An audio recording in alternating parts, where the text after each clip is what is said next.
Hey, what's up, everybody? Finally home. It's been a long day. Let's talk for a minute. So I posted today about being tired of just like church shouting and just praise breaking. So somebody sent me an inbox and they said, "Well, is it that you just have a problem with people shouting at church?" No, I don't.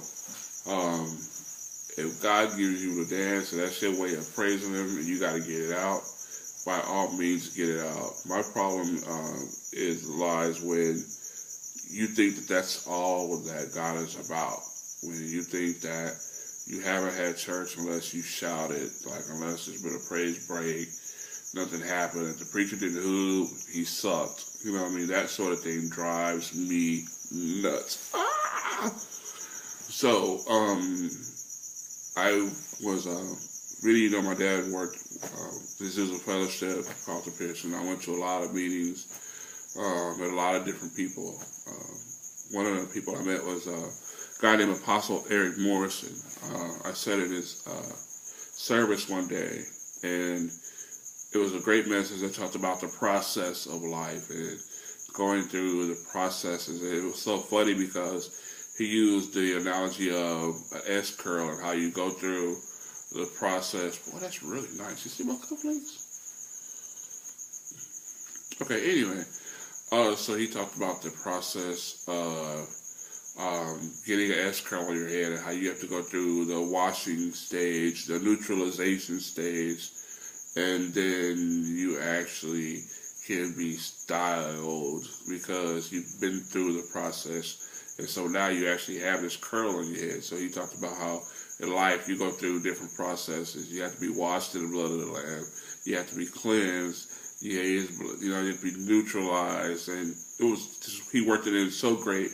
At the end of his message, everybody was just, the usual, just jumping around, shouting, and just, And I remember vividly Carlton Peterson getting up and saying, this wasn't a shouting message. Like, stop trying to shout after every message. Every message is not for you to shout. There's messages that you need to learn things from. So that's kind of where I am as I approach even my call into ministry. Yes, I'm saying it publicly. I want to make sure that I have an understanding of the Bible, and that's where I want to come from.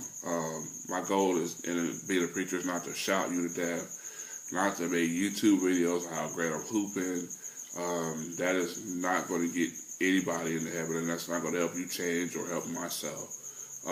But I need to be taught something that's going to help me in my everyday life, in my trials. That's going to, when bills are due, when kids are going crazy, husband not coming home, wife not coming home, losing the car, was losing the house. What are you going to teach me that's going to help sustain me through these trying times? That's kind of where me, as a minister personally, I'm looking at coming from. And of course, we shout, we dance, whatever, but let's learn, man. It's time out. We're just the whole dog and pony show. Let's learn. And it's great. Like I said, I don't mind dancing and shouting and all that, but at the end of the day, man, let's learn something that's going to help us, that we can get to a point where we have something to shout about. We've learned something. We've accomplished a goal that we don't have to go back over that anymore. We've learned a lesson that we don't have to go back over anymore. I don't know about you, but I'm tired of having to repeat tests because I didn't pass it the first time. So here it is. I'm going through this again. I don't want to keep doing that. And so my goal is, as a preacher in the future, is to hopefully help people not have to keep going through that. Let's learn to move forward.